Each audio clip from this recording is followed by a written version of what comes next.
Welcome to another presentation at the East Trade Winds, hosted by Bernie Fransgrote and Wayne Pratt. Our guest is Jim Overboom, co-founder and COO of TenderSeal. A quick introduction about myself. My name is Jim Overboom. I'm 21 years old and from the Netherlands.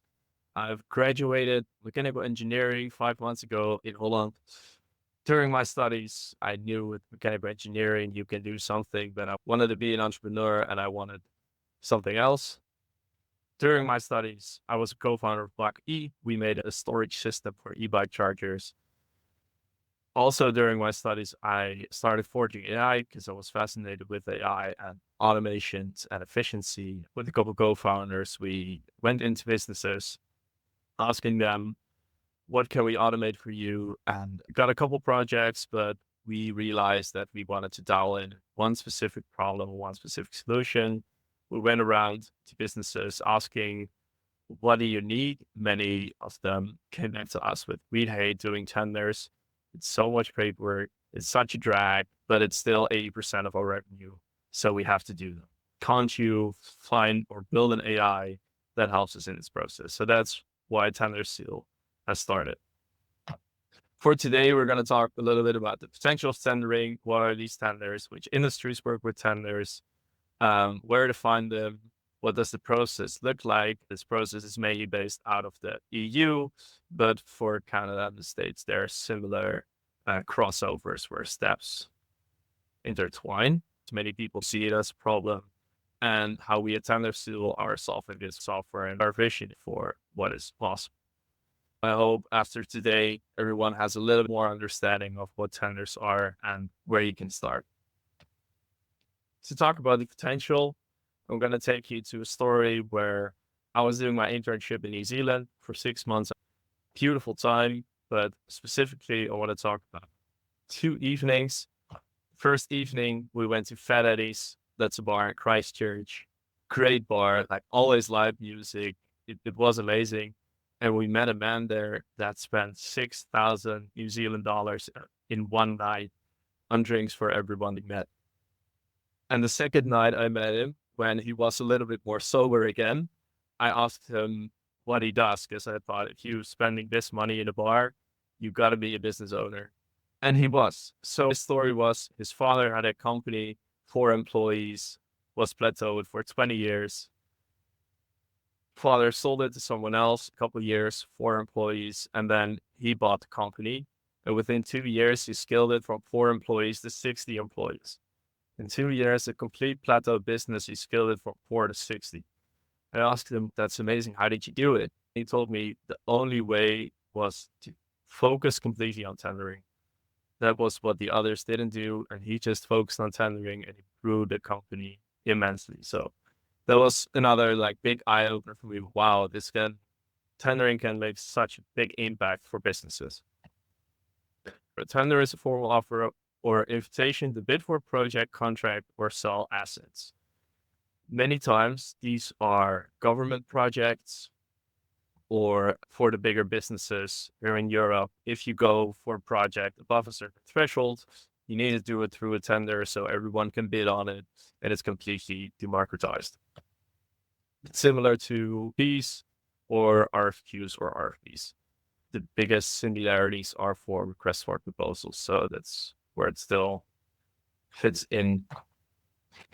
Well, what industries use these contracts? Many of them, but just to list a few: IT and digital services, construction and infrastructure, professional services, marketing, advertising, communications, health and medical services, education and training, transportation and logistics, energy and utilities, security and public safety, manufacturing and industrial, and many, many more.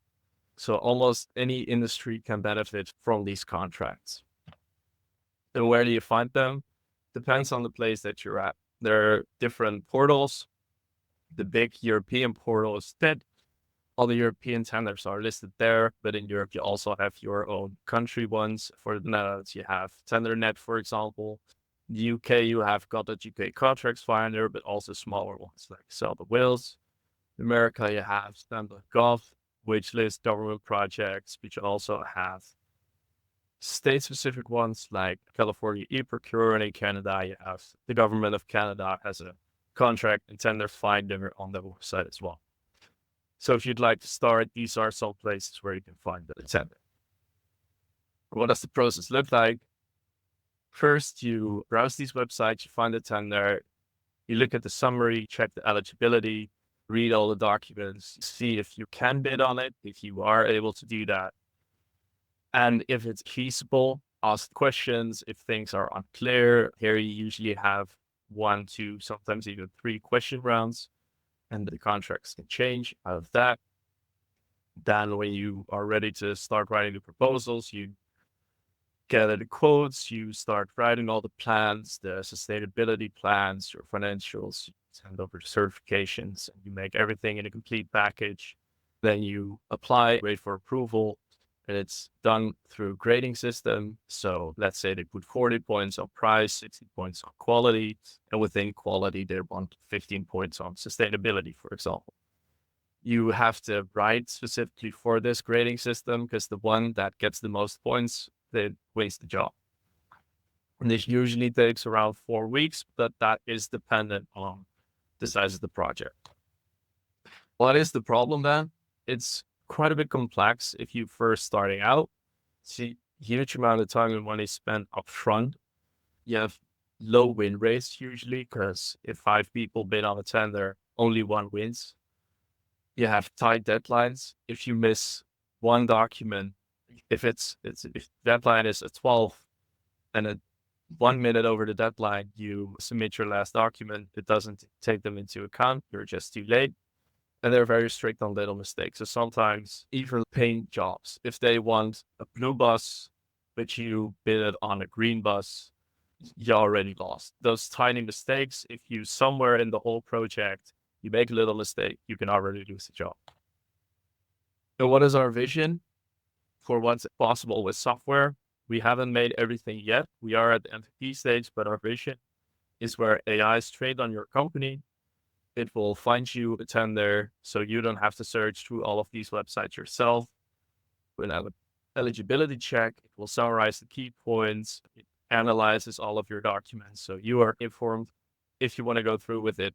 It will generate your proposals, and even also with the question rounds, help you structure it, propose questions, find the duplicate information, then help you create the proposals, process the quotes, tailor the pricing. When you analyze it, actually, once you have something in there where it can analyze your competition as well.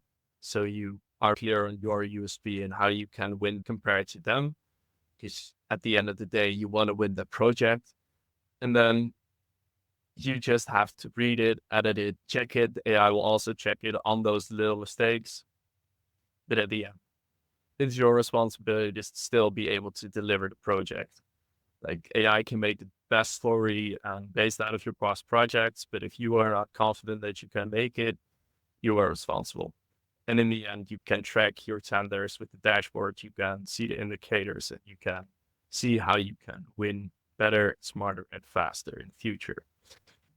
Overall, that would take less than a week is the goal. As of now, with our MVP, we are mainly focusing on analyzing. So if you have massive contracts, you can just upload it and you can analyze the documents. You can get the key information out and summarize everything, check the eligibility, compare it with your company if there are any differences. So you are fully informed when you start writing. And if you want to discuss what's possible with AI in the future regarding the whole procurement system, it can flip it completely on its head and create a new system, but that will probably still take a while. So I'll leave that to another day.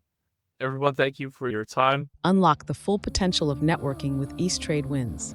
Are you eager to connect with our esteemed guest speaker and delve deeper into the ever-expanding universe of connections? Simply scan the QR code now and embark on a journey of endless opportunities. Join us at East Trade Wins, where we gather online via Zoom every Tuesday from 8 to 9 a.m. Eastern Standard Time. Whether you're a seasoned professional or just starting out, you're welcome to connect with us. Seize the moment, register for free, and start exploring today. Fancy sharing your insights as a guest speaker?